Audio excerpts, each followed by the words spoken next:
UGC के नए नियमों में बदलाव को लेकर लगातार विरोध प्रदर्शन जारी है। राष्ट्रीय स्तर तक जो सियासत है पूरी तरीके से गरमाया। छात्र भी विरोध प्रदर्शन कर रहे हैं। भाजपा के कई नेता अब इसको लेकर इस्तीफा भी दे रहे हैं। हालांकि सुबुगाहट यहां तक कि कुछ बदलाव फिर किए जाएंगे, कमेटी गठित होगी, उस पर चर्चा किया जाएगा। सरकार का आश्वासन यहां तक पहुंच चुका है। फिलहाल इस पर बातचीत करेंगे। यूपी सरकार में कैबिनेट मंत्री ओम प्रकाश राजभर हैं, इनसे ही जानूंगी।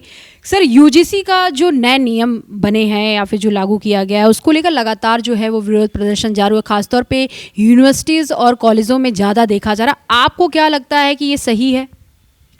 देखिए, जो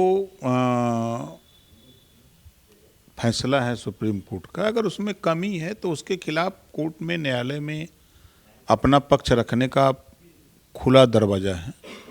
तो वहाँ अपनी बात रखनी चाहिए कि ये इस कानून में मेरे साथ ऐसा ऐसा अंदेशा है, इसमें सुधार किया जाए, ऐसा कोर्ट में दाखिल करना चाहिए।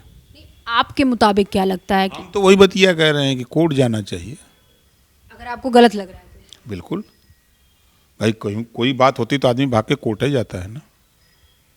एक सवाल और भी है कि यूजीसी में जो इक्विटी कमेटी की बात की गई है, उसमें अगर नोटिफिकेशन को मैं पढूं तो उसमें साफ तौर पे दर्शाया गया है कि अनुसूचित जाति, अनुसूचित जनजाति, विकलांग और महिलाओं का प्रतिनिधित्व होगा और ओबीसी वर्ग का। लेकिन उसमें सामान्य वर्ग का कहना, जनरल कास्ट का कहना है कि हमको तो प्रतिनिधित्व ही नहीं दिया गया कमेटी में, तो हमारे लोगों के साथ भेदभाव होगा। अगर हमारे साथ तो कानूनी भी कार्रवाई हो रही है, कमेटी भी हमारे ऊपर कार्रवाई करे, तो हमें प्रतिनिधित्व तो नहीं दिया जा रहा है।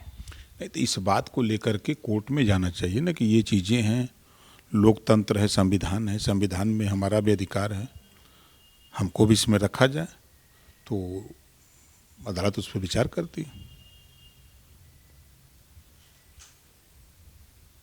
एक सवाल और भी है कि भेदभाव ये तय कैसे होगा, इसको परिभाषित कैसे किया जाएगा? शब्दों से, कार्यों से, धारणाओं से कैसे परिभाषित होगा कि हमने भेदभाव किया? नहीं, देखिए, अब भेदभाव तो सामने दिखता है।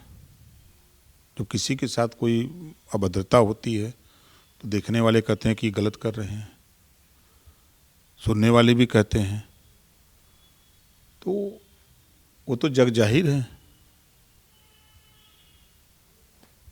कहा जा रहा है कि जेएनयू में आमतौर पे देखा जाता है किस तरीके से जातिवाद पोस्टर्स, जातिवाद नारे लगते हैं एक पक्ष के द्वारा, तो दूसरे पक्ष कह रहा है कि अगर मैं क्रिया का प्रतिक्रिया दूं तो मेरे ऊपर तो कानूनी कार्रवाई हो जाएगा, लेकिन जिसने हमें प्रतिक्रिया देने के लिए उकसाया उसके तो ऊपर कोई कार्रवाई ही नहीं हो रही है। नहीं, कार्रवाई अगर नहीं हो रही है तो उसी के लिए अदालत बना है ना, कि अगर कोई कानून बन रहा है, कोई गड़बड़ी है, तो उसको हम अदालत में चुनौती दे सकते हैं कि भाई ये कानून बना है, इसमें हमारे लिए जगह नहीं है, हमको भी जगह दिया जाए।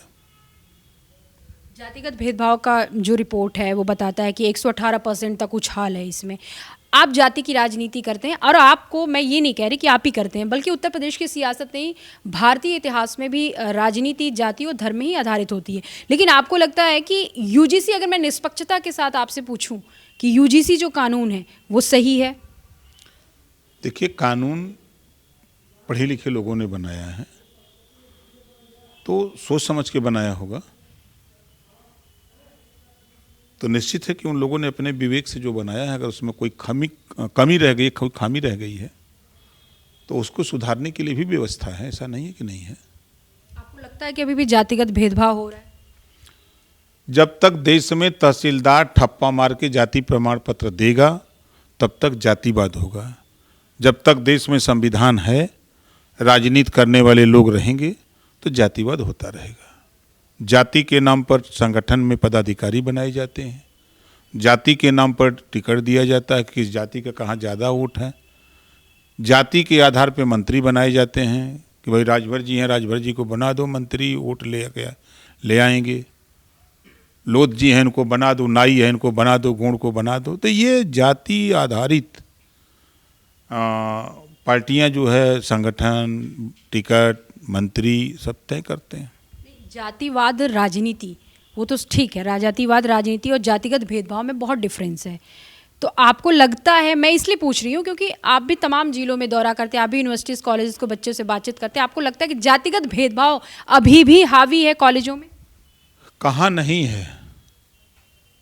अगर हम राजनीति से बात करें तो आप बताइए, नाई एक बिरादरी है, उसके साथ भेदभाव नहीं है? नौकरियों में उसकी हिस्सेदारी क्यों नहीं मिल रही है? रिजर्वेशन तो लागू है 27% पिछड़ों के लिए।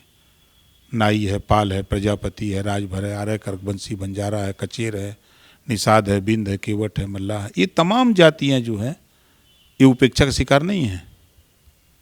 इनका हक नहीं है। इनका हक क्यों नहीं मिल रहा है? ये जागरूक नहीं है कि हम अपने हक के लिए जागरूक हों। हमारा हिस्सा है 27% रिजर्वेशन में, हमारा हिस्सा है, तो हमको क्यों नहीं मिल रहा है? इसके लिए जागरूक नहीं है। तो आपको भी लगता है कि स्वर्ण के विरोध में, स्वर्ण के विरोध में? किसी के विरोध में नहीं है, वो सबके हित के लिए है। अगर किसी के अहित है उसमें, तो उसके लिए तो अदालत बनी हुई है।